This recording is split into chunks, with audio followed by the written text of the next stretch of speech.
शेतकऱ्याला जिवंतपणी लागलेले यम हा विषय आज आपण घेऊन आलो. तत्पूर्वी सर्व मित्रमंडळींना साष्टांग नमस्कार. काय मित्रांनो, आजचा विषय आपण एक थोडा वेगळा घेतला. शेतकऱ्याच्या बाबतीत घेतला, आपल्या अन्नदात्याच्या बाबतीत घेतला, बळीराजाच्या बाबतीत घेतला. काय आहे ना, आपल्याला अन्न पुरवठा करणारा हा बळीराजा, हा शेतकरी राजा, याच्या बाबतीत थोडे दोन शब्द बोलावे आणि जितके बोलावे तितके कमी पडतील. अशा ह्या राजाचं कौतुक कितीही करा, कितीही बोला, कमी पडणार आहे. कारण सर्व जनतेचं पोट भरणारा, पोटाला लावणारा, कुणालाच उपाशी न झोपवणारा एकच राजा आज या जगात उपलब्ध आणि जिवंत आहे, तो म्हणजे शेतकरी राजा. त्या शेतकरी राजाच्या बाबतीत आपण बोलायचं ठरलं. तुम्ही बघितलं थंबनेल आणि ती गोष्ट खरी आहे. थंबनेल हा चुकीचं सांगत नाही.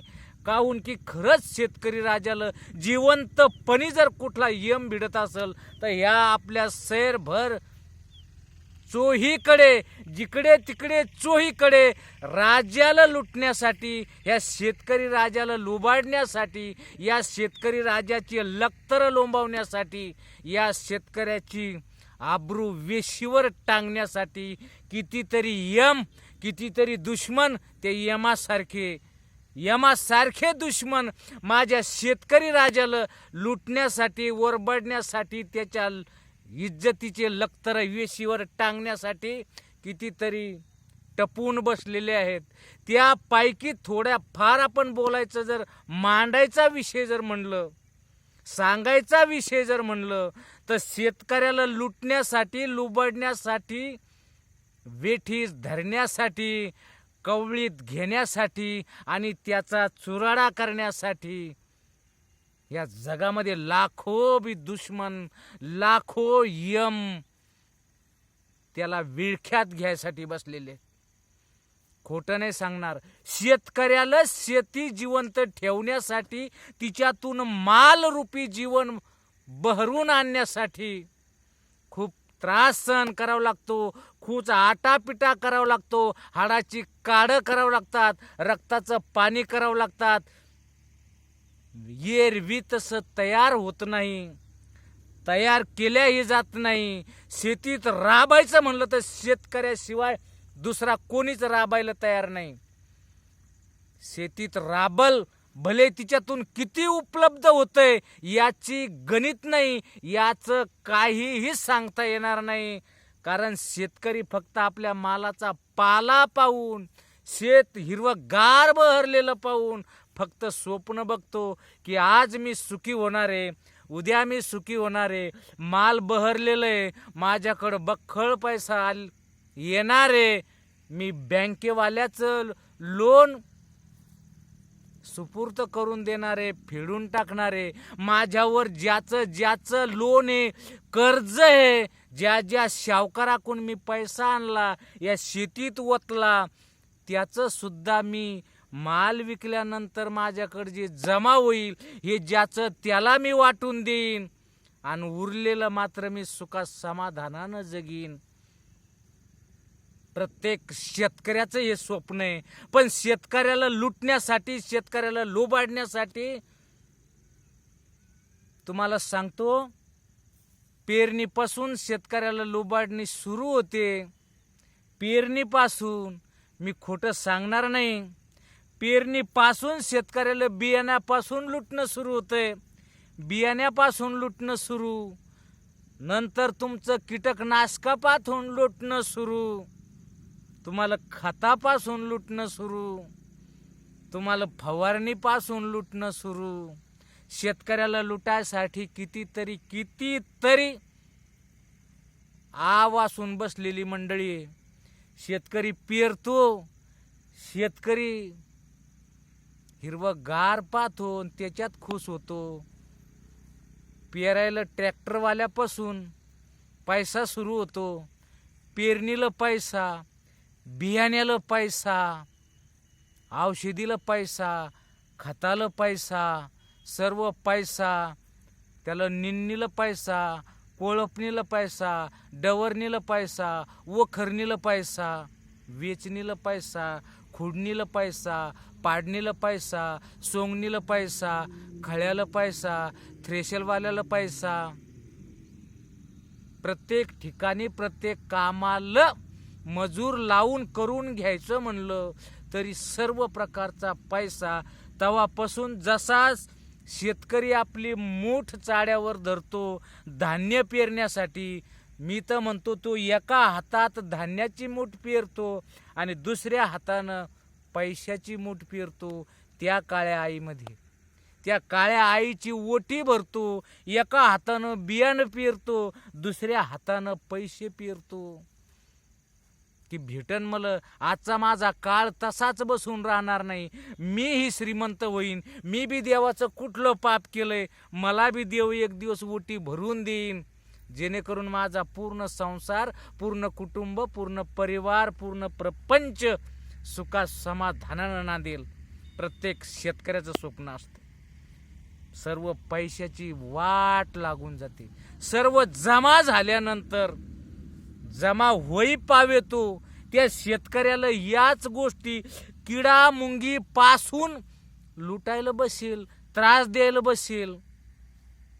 किडा मुंगी सुद्धा शेतकऱ्याला त्रास देणारे, पशु सुद्धा शेतकऱ्याला त्रास देणारे, पक्षी सुद्धा शेतकऱ्याला त्रास देणारे, हवामान सुद्धा शेतकऱ्याला त्रास देणारे. तिन्ही ऋतूमध्ये उन्हाळा लागला असेल तर उन्हाळा शेतकऱ्याचा माल करपून टाकायला, भाजून टाकायला टपून बसलेला. हिवाळा सुद्धा शेतकऱ्याचा माल थंडीनं काकडून अगदी गोठवून टाकून सत्यानाश करायला बसेल. पावसाळा सुद्धा दो धो दो धो बरसून शेतकऱ्याच्या मालाची वाट लावून टाकायला बसेल. शेतकऱ्याला कुठल्या कुठल्या गोष्टीचं संकटाला तोंड द्यावं लागणार नाही. सगळ्या गोष्टीला, ऋतुमानाला सुद्धा शेतकऱ्याला झेलावं लागते. ऋतूपासून होणारी हानी सुद्धा शेतकऱ्याला झेलावं लागते. इतक्यापासून तयार झालेलं अन्न, इतक्याच्या तावडीतून वाचवलेलं पीक, शेवटी त्याचं मळणं झाल्यानंतर, शेवटी ते धान्य गोळा केल्यानंतर, मग नंतर तुम्हाला कृषी उत्पन्न बाजार समिती, आपण मोंढा म्हणतो, त्या मोंढ्यात गेल्यानंतर त्याला भरभराटीचे भाव कधीच भेटले नाही, भरभराटी कधीच झाली नाही. जिथं भाव घरून विचार करून निघला की माझा भाव, माझा ट्रॅक्टर भरलेला माल मी मोंढ्यात नेऊन इकीन, तिथपर्यंत गेला आणि तिथं भाव ऐकून नाराज झाला. आणलेलं ट्रॅक्टर भर माल परत पुन्हा वापस नेल्यापेक्षा पाहिजे, जग जे म्हणू राहिले, लोकांनी ठरवून दिलंय, माल माझा आहे, कष्टानं कमावलाय, आज यांच्या दारी आणलाय, याईनं ठरवलाय माझ्या मालाचा भाव.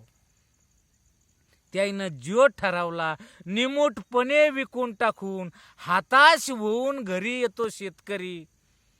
नंतर बँक, नंतर खतावाले, उधार खत, पैसा नसतो हो. कुठून पैसा? पेरणी पेरावं लागती पैशाची, कुठून एवढा पैसा उपलब्ध होणार आहे? सावकाराकडून पैसे आणले, सावकार दरुजात उभा, बँकेकडून लोन घेतले, बँकेवाले साहेब दारात उभे. कधी मुलाचं लग्न, कधी मुलीचं लग्न, कधी सुख आहे, दुःख आहे, सगळ्या गोष्टी भागवता भागवता भागवता अगदी मोडकळीस आलेला, कंबरड मोडकळीस किंवा मोडूनही पडलेला माझा शेतकरी राजा, कुठपर्यंत त्यानं कुठपर्यंत सोसायचं? या जगातले सगळे जण त्याला कोणाचा आधार नाही. मोठमोठ्याला लय मोठमोठे आधार आहे, फक्त बगर आधाराचा एकच माणूस दुनियात भेटल, त्यो म्हणजे शेतकरी राजा, त्यो म्हणजे शेतकरी राजा. त्याला जेवढं सांगायला जाईन भाऊ, जेवढं सांगता येईल भाऊ, तेवढं कमी पडल. पण माझा राजा कधीच माघारी फिरला नाही, माझा राजानं कधीच कुणावर राग केला नाही, माझ्या राजानं कधीच मान खाली घातली नाही. गेला असन कमी पैशात, इकला असन, स्वतः इकलं, झाला असन थोडा हिरमुसलेपणा, पण तरी बी तोंडावर हसू आणून ज्याचं त्याचं त्याच्या हवाली केलं असन. आणि निशब्द होऊन घरात बसला असेल. पण नाही, कुणापुढं हात पसरले नाही, कुणापुढं भीक मागितलं नाही. आणि कोणताच शेतकरी कुणापुढं हात पसरत नाही, कुणापुढं भीक मागत नाही. ह्या गोष्टी सोडून द्या की हा शेतकरी हातबल होईल, हा भीक मागन. शेतकरी भीक कोणाला मागणार नाही, कारण तो राजा आहे. शेतकरी राजा तो तुम्हाला वाटायला बसेल, तुमच्याकडून ओंजळीनं घ्यायला बसेल नाही, तो ओंजळीनं तुम्हाला वाढायला बसेल. शेतकऱ्याला कमी समजू नका. म्हणून सांगतो दादा, शेतकरी राजा याला कितीतरी यमासारखे तोडायला, याच्या शरीराचे लचके तोडायला बसलेले सर्व मंडळी.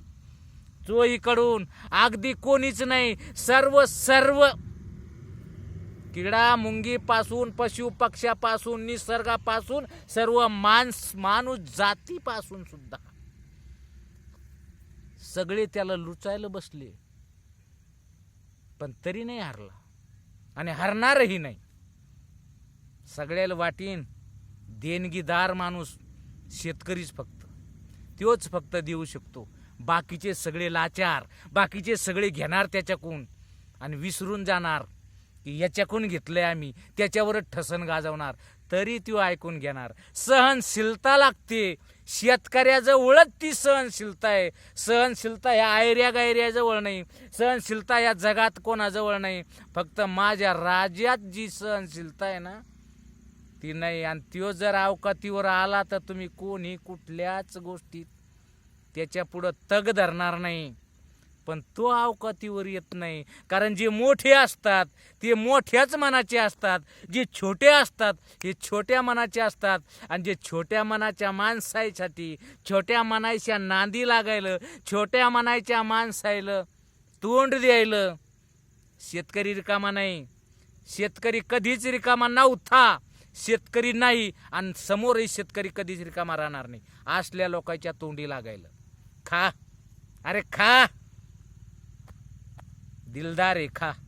असा माझा शेतकरी राजा आहे. कितीक जण त्याला लुटायला बसले, पण नाही शरण नाही, कधीच नाही. चला, काय हरकत नाही मित्रांनो. शरण न जाणाऱ्या शेतकऱ्याला पुन्हा एकदा वंदन करावं, नमन करावं की राजा तू सदा ही खुश रहा, तुझ्यात ताकद येऊ, तू कष्ट करो आणि या सगळ्या जगाला, सगळ्या जगाचा पोशिंदा हो, सगळ्या जगाचं पोट भागव. इथं लहानापासून थोरापर्यंत, इथं लहान लहान किड्या मकोड्यापासून तर मोठमोठ्या वीरापर्यंत सर्वजण शेतकऱ्याकडूनच घेतात, आपली खळगी भरतात, आनंदी राहतात. तुम्ही सर्व आनंदी राहा. शेतकरी ते पाहून आनंदी होतो की चला ठीक आहे, काय हरकत नाही. हे सर्व फुललेलं रान आणि या रानात त्याला दिसतं की ही सर्व दुनिया मस्तपैकी उद्या खुश होणार आहे. मी त्यांच्या पुढं नेणार आहे, मी त्यांना देणार आहे, बहाल करणार आहे, अगदी तुम्हीच ठरवलेल्या भावात. मी नाही म्हणणार की माझा गहू, ज्वारी, बाजरी, सोयाबीन, तीळ, उडीद, मूग, माझा ऊस, माझा कापूस या भावानं विकायचा आहे मला, अशी ठसन नाही बाबा त्याच्याजवळ.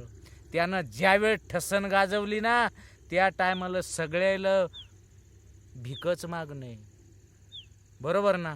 पण हा राजा कधीच कुणाला भीक मागायला लावणार नाही. दान करण, सदळ हस्ते दान, सडळ हस्ते दान. त्याला काय हरकत नाही मित्रांनो. या एका शेतकरी राजाची कहाणी, या शेतकरी राजाची हकीकत तुम्हाला कशी वाटली एकदा कमेंट करून सांगा. आवडली असेल ना तर लाईक करा, मित्राला सुद्धा शेअर करा आणि आपल्या लाडक्या चॅनलला सबस्क्राईब करा. चला भेटूया पुन्हा पुढच्या व्हिडिओत. तोपर्यंत धन्यवाद.